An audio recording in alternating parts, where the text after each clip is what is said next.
Steve Kemp here with the People Not Titles podcast, and I'm really excited today to have from Ivanhoe Capital Advisors, Dominick Scorzo and Jamie Lendway. And so welcome, guys. Thank you, Steve. Good to have you. Yeah. So guys, Dominick and Jamie are in commercial lending, and we want to just get into, how you guys got started. Our podcast is a lot about just people's business journey, and so people that are thinking about starting a business or thinking about getting into sales or are in the middle of sales and wondering how they could take it to the next level. Hopefully they can pick up a tip or two here. And also, what does success look like? Overnight success, right, Dominick? Takes about 30 years. Correct. So, Dom, why don't you tell us just kind of your career journey and how you began Ivanhoe Capital? Thanks, Steve. I started out in accounting. I come from a big family, and not a lot of risk takers in generation in our family, and I was kind of the first one to go out on my own. And when I realized when I left corporate America as controller for a very large company out in Rockford, I had a friend open up a Remax commercial office and residential office in Rolling Meadows, and that's kind of where I got started in real estate. So going from a buyer's agent to a listing agent to... So why did you want to leave? Why did you want to get out of corporate America? So I wanted to get out of corporate America and get into real estate, and I had a lot of friends and family in real estate at the time. Mm-hmm. And myself, with my character, a lot of my background, there wasn't many accountants in industry that actually had the quirkiness and the ability to have financial conversations with individuals. So I figured that as I got out of corporate America, I would be more in a retail set of working with individuals, whether they were first-time home buyers or whether they were investors looking for commercial property. So that's kind of a unique act, because a lot of people that are risk taker salespeople aren't so much into the numbers, but you were a numbers guy that still was willing to take risks. So there wasn't much calculation, because at the time I had my head set on where I wanted to be, and that was to be an entrepreneur. Okay, so you wanted to. So I went through my schooling. I did my fair share in corporate America, and then just about turned the century and went on my own. And then that's when I started my real estate career. Mm-hmm. So I go from residential commercial sales to one day I figured out that I needed to apply my education. And my education, of course, being all accounting and ledger work, I figured that on my largest commercial real estate transaction, I not only sold the property, but I also brought the financing. So the neat thing was I was able to combine my education in looking at cash flow and tax return and everything that goes into makeup of how a commercial property is sold. Obviously, there's two ways: you buy a vacant building or you buy a income producing building. So as I completed that sale, I figured this was about 2005, 2006. I wanted to really focus on commercial finance. And whether that was owner-occupied businesses to commercial real estate, whether it was multifamily, industrial warehouse, retail, I finally found myself as an entrepreneur in that spotlight to where I could apply all of my education and my character, and we are here now in 2022 as in partnership with MVB Bank out of Fairmont, West Virginia. So what turned you on about what were the elements? I hear what you're saying. What were the elements of commercial financing? Was it advocating for your client, getting down to the bottom of being able to pitch it better than anybody else? So in our industry, we talk about there's no second first impression, and the amount of preparation that goes into presentation on a commercial loan to upper management is a bigger task than just putting a loan package in front of an underwriter. Our situation being hands-on, knowing about your deal, and being able to talk about your deal. Knowing the story. Knowing the story. There's no worse nightmare than receiving a loan package and not having an intimate conversation with all parties involved. All parties involved from a seller standpoint, a buyer standpoint, legal. There's a lot of avenues that you have to coordinate in order to make sense of a deal. And my strength, obviously being financial strength, is you gotta always remember on this no second first impression is you have an underwriter that could be sitting 1,000 miles away from a buying opportunity. So when an underwriter looks at a loan package, he automatically goes right to the numbers. It's kind of like the egg before the chicken. We analyze the numbers and then we listen to the story. So when we're analyzing the numbers, our backgrounds in our firm and in partnership with the bank, I think are an extraordinary, there's a really good skill set to be successful with Ivanhoe Capital Advisors and MVB Bank. So it doesn't get to, is IVB? MVB. MVB. It doesn't get to MVB until you want it to get to MVB. In other words, you're looking at it, you're packaging it, you're finding out the story, you're like, oh no, this, we need to tighten this up, whatever it is. So, correct. Crafting it. So crafting it from beginning, and Jamie does a very good job. He is head of marketing and originations for Ivanhoe Capital and MVB. He knows when information starts coming into him after he's made the initial contact to whether it's a business broker, commercial loan broker, or a direct buyer. It all starts with Jamie. So when Jamie is reviewing high-level information and he sees and thinks that I can fit the loan in a very good presentation, the information that Jamie collects then comes to me. Once the information comes to me, that's when the deep dive comes in. Everything up front.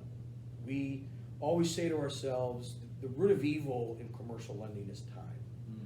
As time moves on and as time travels, there's too many variables that could come in between you and a deal, a buyer and a deal, a seller and a deal. So we try to move our deals as fast as we can from origination to upfront analysis. So what are these things that could happen?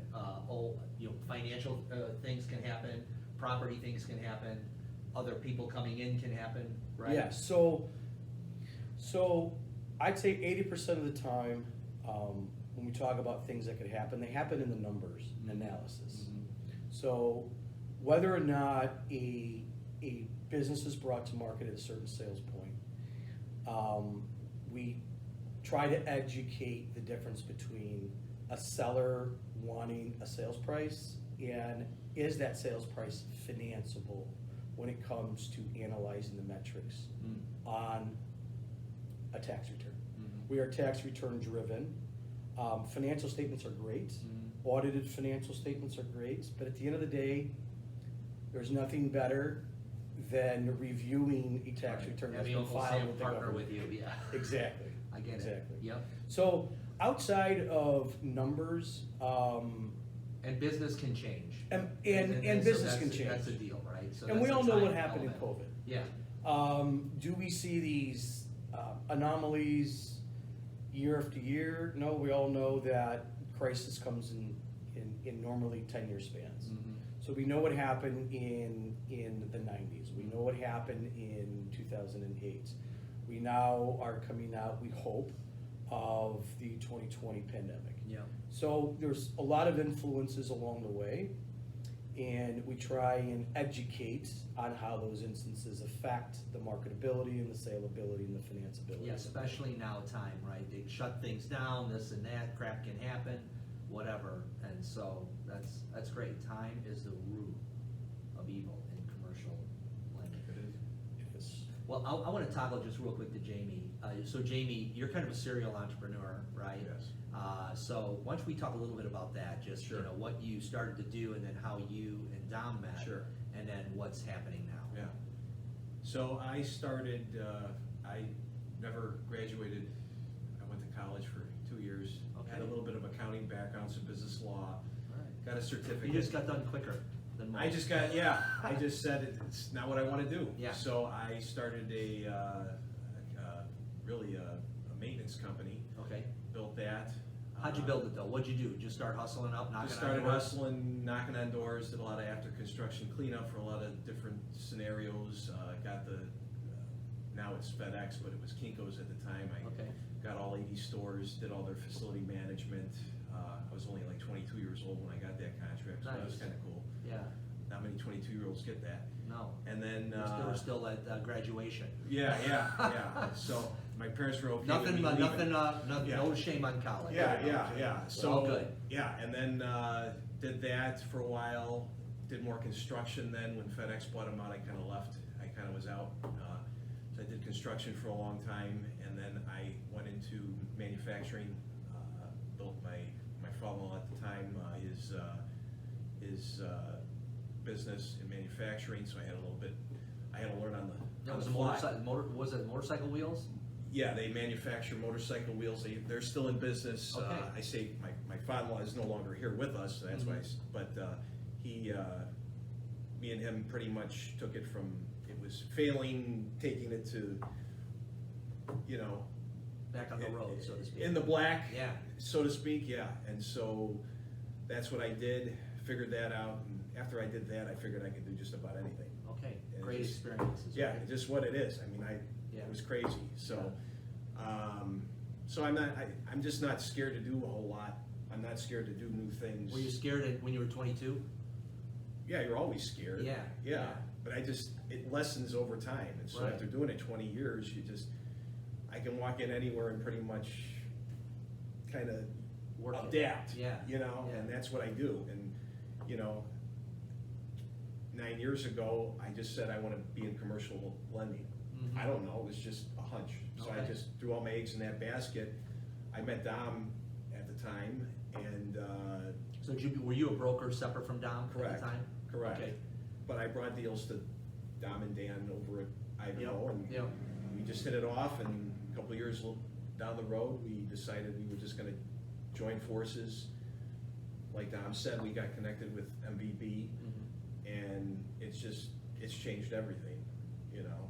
And I know that all I gotta do is bring the stuff over to Dom, Mhm. and Dom and Dan will take care of it, and that gives me confidence in my abilities to go out there and talk to anyone. Right. Don't- And I don't- after it comes through them, if they think you can get it done, you can get it done. And, Yeah, you know, I mean, I went to the but- best. Yeah, right. I mean, that's the way I see it, that's my personal opinion. Yeah. But I know I've seen everything. Yeah. I've seen so much out there that I know that these guys are the real deal. They're not just gonna tell you what you wanna hear, they're gonna tell you the truth day one, Right. you know, and that's what you need, you know, and so. So just a question. So getting off of commercial financing for a second, just talking about real life. So Yeah. when you're quitting your job, Dom, when you and Jamie are basically leaving college. Yeah. You know, we kind of saying, okay, this isn't for me, and now you don't have the whole plan together. If you have someone that is looking to take that next step of the big risk, you know, whatever it is, what would your advice be to them? So I would say you need a very good foundation of a support team. And that support team for me was my family. Yeah. My wife, I've been married now going to be 22 years. Congratulations. She is highly successful in her career, and I really don't think I could have done it without her. Sure. The highs and the lows in mortgage origination, whether it's commercial or residential, Yeah. we all know, you have really, really good days and you have really, really bad days. Yep.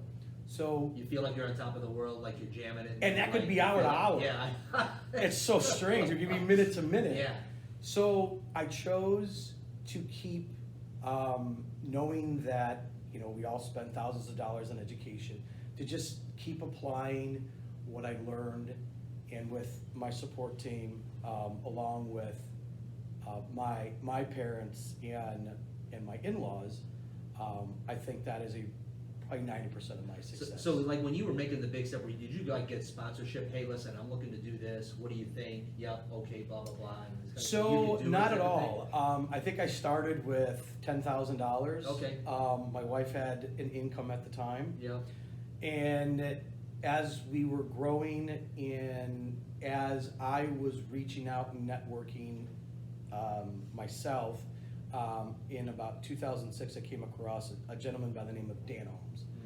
Dan Alms was rooted in commercial finance. His father probably had one of the first commercial loan origination companies that started in the late 60s, early 70s. Wow. So my mentor is Dan Alms. okay, My background led me into mostly real estate because of being a RE/MAX agent out of the Rolling Meadows office. I really didn't get into the business aspect until I met Dan Alms, which was around 2006. So combined knowledge of hardcore real estate finance, commercial, and business, what we call blue sky finance, it took me and Dan and now Jamie to the next level.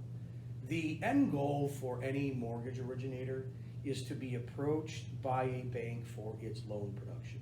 So as an independent, you're out there, you're hustling, you're doing in stages, you could be doing 20 million a year, you're doing 30 million a year. We hit about 50 to $70 million a year, and that kind of made wave.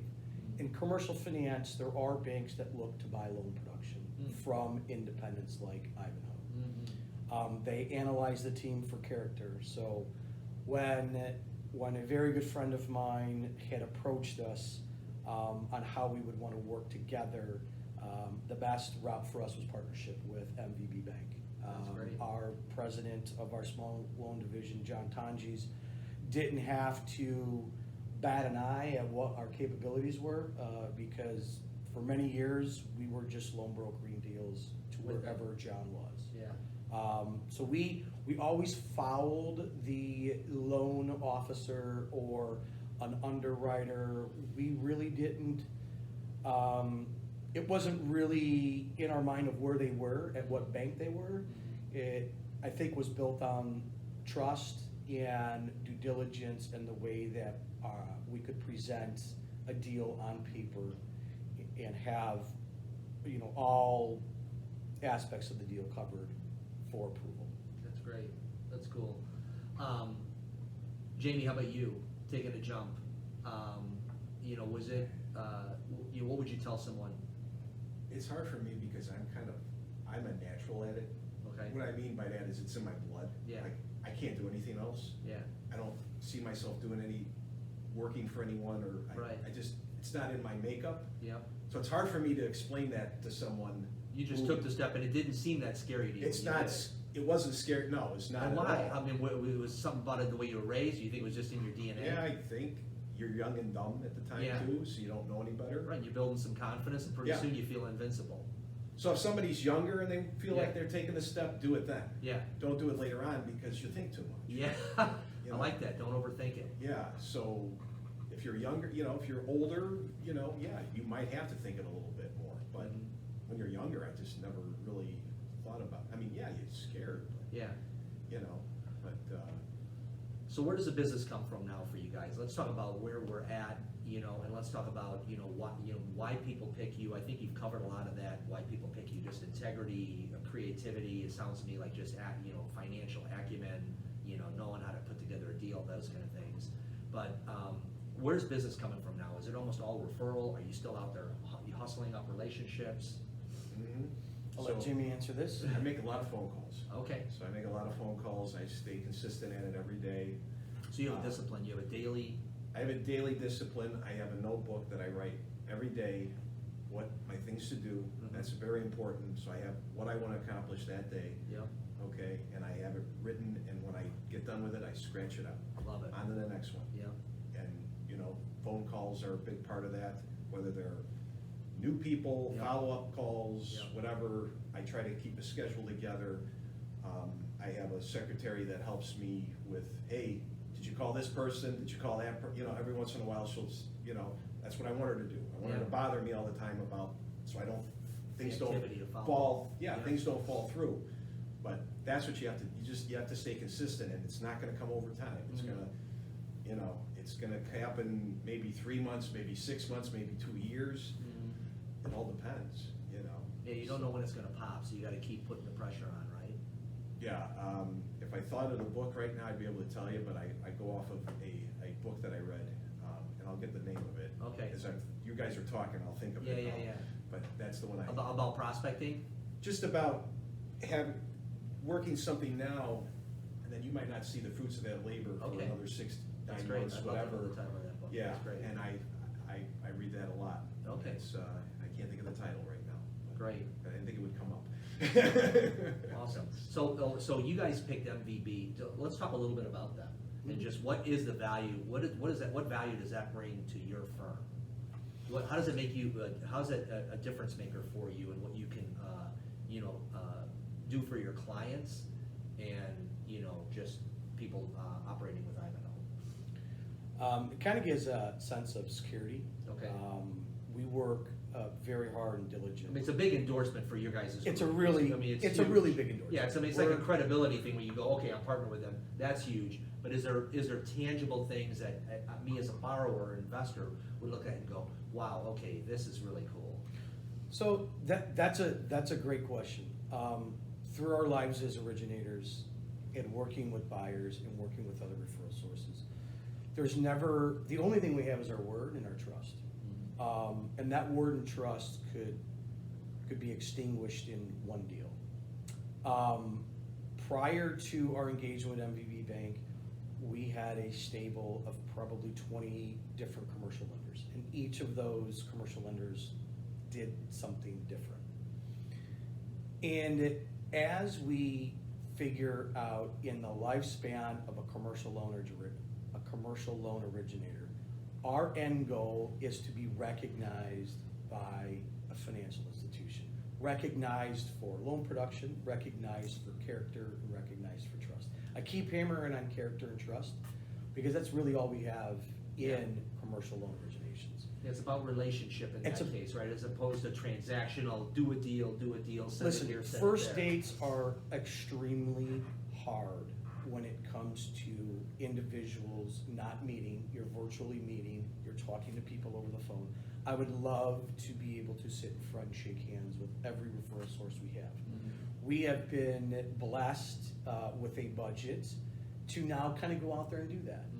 So even though Jamie, through his commercial finance career, has attended a lot more trade shows and gotten in front of a lot more business brokers, Ivanhoe was kind of grown on commercial loan originators and trying to get to that direct buyer. Well, we all know that when you Google commercial finance, it's going to be Wells Fargo, Bank of America, BMO. If you're promoting and you're trying to grab an audience of buyers, good luck doing that on the 5th or 6th page on a Google search. So through efforts of heavy SEO, through efforts of heavy marketing, of which Jamie has done just a terrific job for us, when the agreement was docked, it kind of now, since we have bank integrated with our firm, it has a high level of trust versus a commercial loan broker going off of what his experiences are. Because I could sit here and say, I have 20 years of up and down, in your face contacts between banks and buyers that not in every deal are we making friends. Are we getting the deals done? Yes. Are they stressful? Yes. But I can tell you that as a non-independent, and now with support of a $3 billion financial firm, it just kind of cements where Ivanhoe's been and Ivanhoe's success. Because it does take a lot to be recognized as an independent from an institution. Yeah, That's- kind of exclusively. Kind of exclusively, right? Yeah. So when we talk about Ivanhoe Capital and we talk about MVB Bank, we are a true partnership. We have obligations to them. We have obligations to our referral sources. And it just kind of strengthens our position in market to now be registered agents, contracted agents of the bank. And it just gives that buyer and that referral source a little bit more surety. We know our market. We knew our market as loan originators outside of this bank. But it was really hard. We didn't have a $50,000 to $100,000 a month marketing budget to get on the first page for SEO. So it was hustle. Scrappy. It was really grown through some really good referral relationships that we had brought and we continue to maintain. But the door that really opened was agreement with the bank, Jamie reaching out, and here we are today with $100 million plus pipeline of commercial loans from doggy daycares to assisted living Good for you. to restaurants. Yeah. There hasn't been one NAICS code that I don't think we've touched. Well, and it gives an opportunity to scale your business too, right? We have a very large Yeah. back office, Yeah. 9 underwriters, 9 Yeah. closers. Yeah.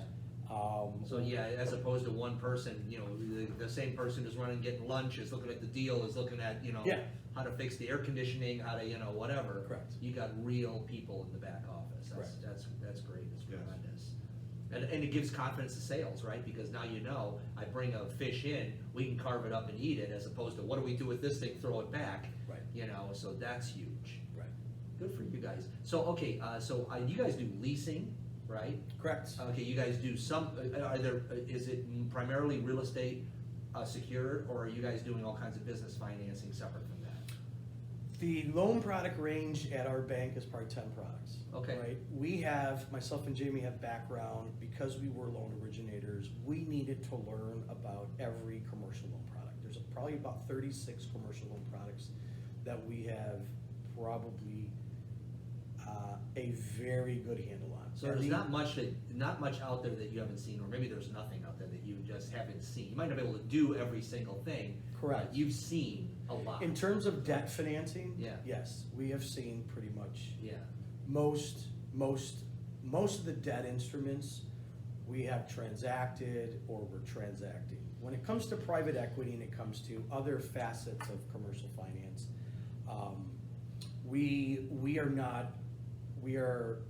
we step back because we are truly a small fish in that big pond. Yeah. So we kind of narrow our market down by loan dollars, Yeah, right? So yeah. whether or not you want to consider a small business or entering into that middle market, our deal sizes are anywhere from $500,000 to $20 million. Okay. To get into that $20 million and above to $100 million, that's just a pond that we can't swim in. We don't have access. We have friends and business associates that we refer others to that are in that. We don't want to get bogged down. We want to stay in an area of what we're really good at. Stay focused. And again, the focus is loan amount and cash flow. The focus isn't going after a niche business. Yeah. Dentists or this or that. You're exactly right. Because Yeah. we could sit here and talk about healthcare. Yeah. We have financed dental, vet, podiatry, optometry, cardiology, anesthesiology, acute surgery centers.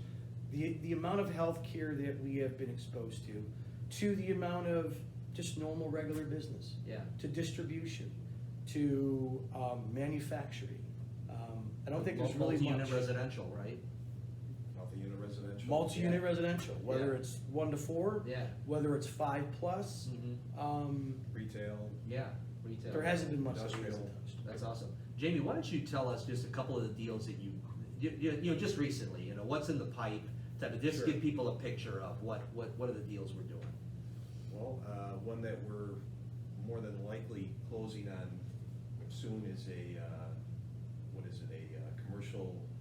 Commercial building supply company?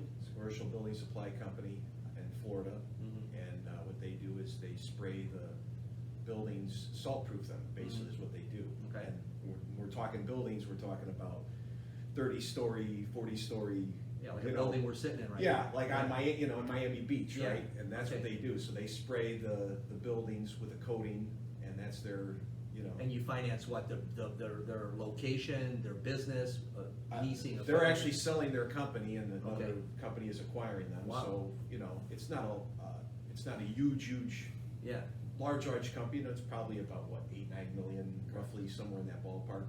You know, but it's a niche marketplace. so you're for sure. financing the sale of the business. Finance the sale of the business. Most businesses that we come across have a very large goodwill component, right? And goodwill components are made up of customers and the trust of the business and everything that kind of goes along with non-real estate. Mhm. So we don't need to be in a collateralized position on a business loan. Mhm. Most of the time, when we are in business finance, we won't have collateral. There's specific programs that we use, one being our SBA participation, gives our bank a little bit of extra security when we're going out and utilizing a government guarantee through the SBA loan program. So as loan dollars increase, it kind of takes, as we use these owner-occupied opportunity programs that help us as a bank feel secure, those dollars, we're not afraid to transact. Cash flow is what pays back a loan in commercial finance. Mhm. Collateral is great to have, no doubt about In case it. the shit hits the fan. In case shit hits Right. the fan, but by the time, Right. because we also have a small family fund that we participate in, which is about up to $15 to $20 million. Okay. And it's junior position financing, or we call it mezzanine financing. Mhm. To where every deal that comes to us, there's a need. Whether that need is, I have an aerospace company that needs, $400,000 or $500,000 for R&D. From R&D to creating a mold, creating then that manufacturing, to put that mold in the process, to get an end widget that would be used in, a B-52 bomber, or an F-16, or an F-33 Raptor. Uh-huh. So there's certain needs and certain grades of financing to where when we look at the fruits, it's all about cash flow. Mm. Costs too much money to take collateral. So for instance, if on that $500,000, you'd get some financing, but then mezzanine it with your fund? No, not at all. Oh, okay. Not at all. So there's so many components, and this is where I can get confusing. Yeah. But at the end of the day, goodwill financing, that is basically intangible assets in a business. It's their reputation, it's their customer list. That's what individuals go to buy. So let's just say you're buying a commercial painting company. Yeah. And you have contracts with, Costco, or you have contracts with some of the larger companies. Those contracts relate to value of a business. And whether those contracts are annually renewed or every 6 months reviewed, it still gives a little bit of security to where the business is going to be. Outside of, And what their capabilities were. They closed a contract with Costco. They can service a big box. They've been there. correct. So that's the goodwill piece of it, that you might not be able to say they have a 30-year contract, which is gonna be for the life of the loan. Correct. But that's a goodwill thing where you go, okay, it's not crunchable in the numbers, but there is an aspect of that that helps in the underwriting process. 100%. And again, Okay. it's all about cash flow. Yeah. When deals come into when high level analysis comes down to all of the details that I do, whether a deal has collateral or not, great. But at the end of the day, in commercial finance, our Bible is really a bottom line metric of what's called debt service coverage ratio. And that's the amount of profit dollars that can cover a mortgage payment. So when we look at the opportunity for failure, we will automatically risk through experience. That risk through experience, we know that fitness, we know hospitality, all of those industries, they kill it for a while, and then they might stable off, and then God forbid we have a crisis. So when we're analyzing cash flow, we have to risk And that risk is a form of how well we can service a mortgage payment. And from there, then we get into a buyer profile. And a buyer profile would be a reasonable credit score, whatever market rate credit scores are. We're not credit score driven, but we also want to know that if a business has an interruption, that personally our borrower can step in and help with payment. Do something. Do something. Yeah. The last thing we want to do is leverage a business, because our loan products normally only require 10% down. And when you're financing a $3, $4, $5, $6 million deal, and you only have 10% skin in the game, we want to make sure a buyer kind of has some post-closing liquidity and is not leveraged to the point to where, God forbid, the business sees a downfall because of an every 10-year crisis. We're going to have to go And they just let in the go of it or liquidation. whatever. Exactly. So is there any trend coming out of COVID that surprises you in commercial financing that really impacts you? So the trends are again related to all business sectors. There are business sectors that did very well, such as firearms and ammunition distribution and sales and manufacturing. There are other businesses like child services that during the shutdown just got crushed because of COVID. Can't imagine. And when you are... That's a pretty tight margin business as it is. It's a per head thing. You have to have right? heads. Yeah, you have to have heads in the chairs. You have to have heads in a chair at a certain dollar amount. Whether you're a brand like a Goddard Yep, School yep. or an independent, Yep. It's all about how many heads at how many dollars.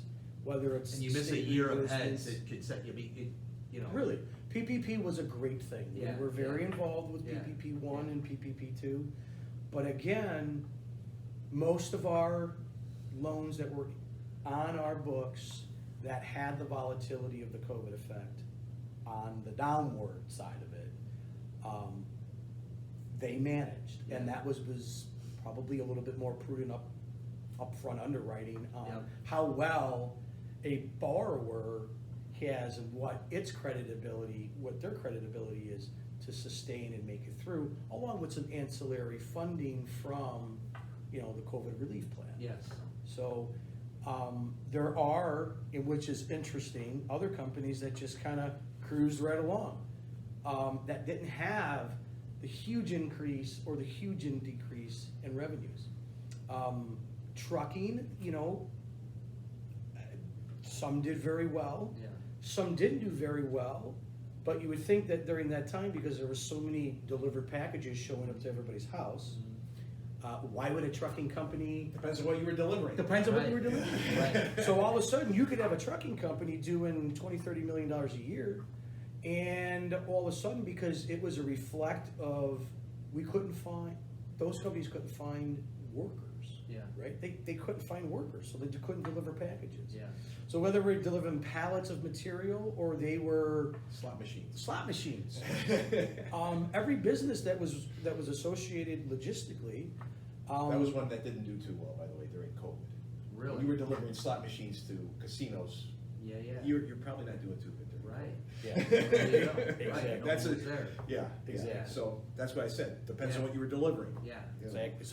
So so even in firearms retail, we still have a major supply chain concern. So supply chain concerns are next. I think are next COVID.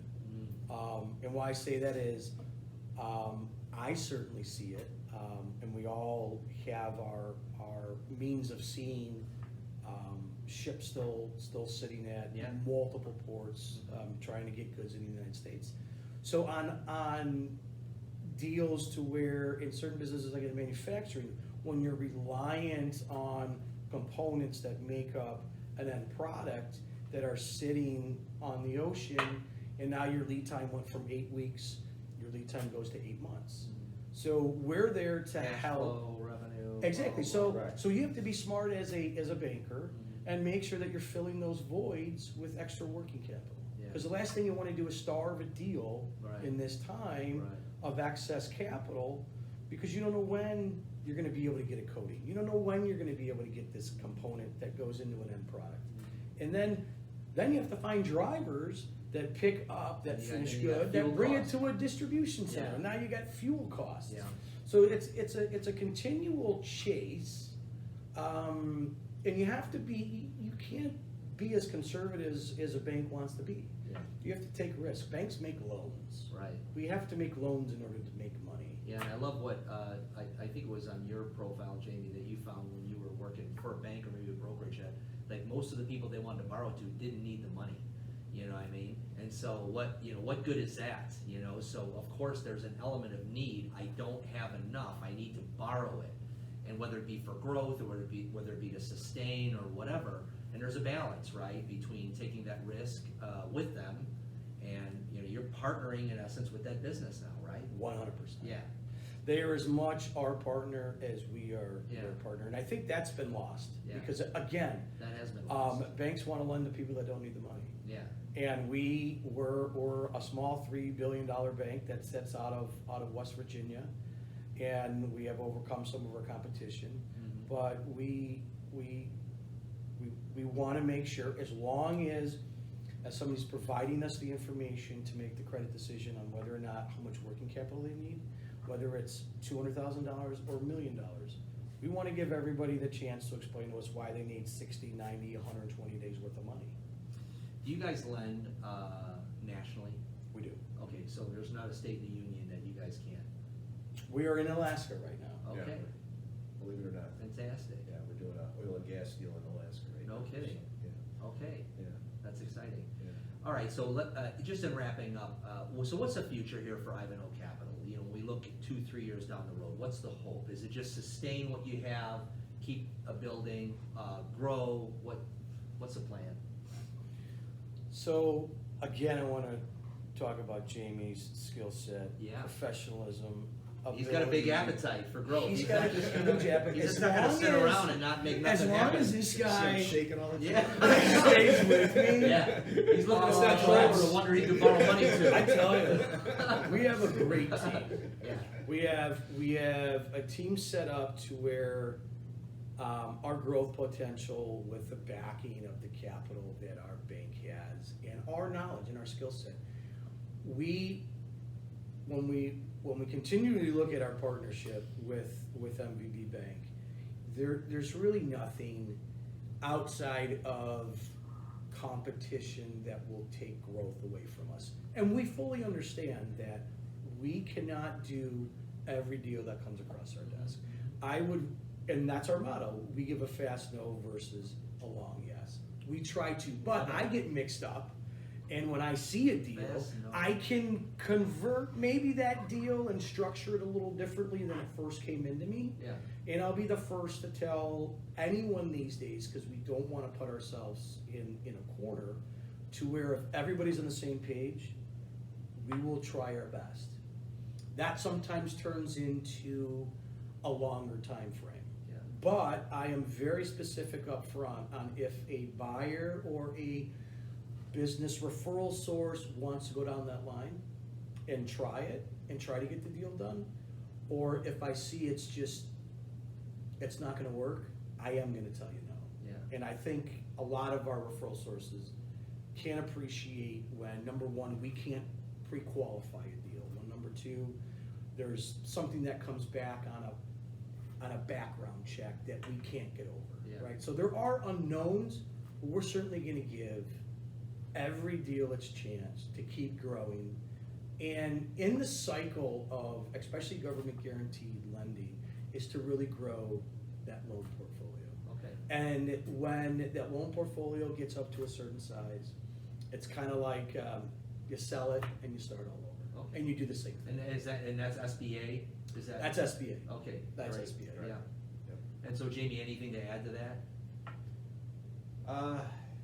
Where we're going with this, I would say we basically develop this more, obviously on a higher scale, and then wherever that takes us, I don't know. There's Yeah. gonna be things in our future that are gonna pop up where I don't even know yet. Right. He doesn't know. Right. But it's gonna happen. Yeah. Just because of the way our association with the people that we associate with, Yeah. it'll just happen. Yeah. So I'm gonna just keep doing the work Yeah. and allow that to kind of just come into fruition, so Awesome. to speak. But you gotta do the work. You gotta do the work, and I know By the you're way. willing to do that. Well, great, well, I'll have all your contact information in our show notes, so people know how to get a hold of you. And just doing a deal with you guys is as easy as just picking up the phone, is that right? Yeah, I mean, we like to hear the story. Yeah. What it is that you wanna do, and from there, then, we know if we have something, or if, maybe it's something where we can tweak to make it work in our, for us, but, yeah, basically, just give us a call. Great. Guys, thanks a lot. Steve, Thank you. thank you. Yeah, Jamie. Appreciate it. Yeah. Very nice. Thank you very much.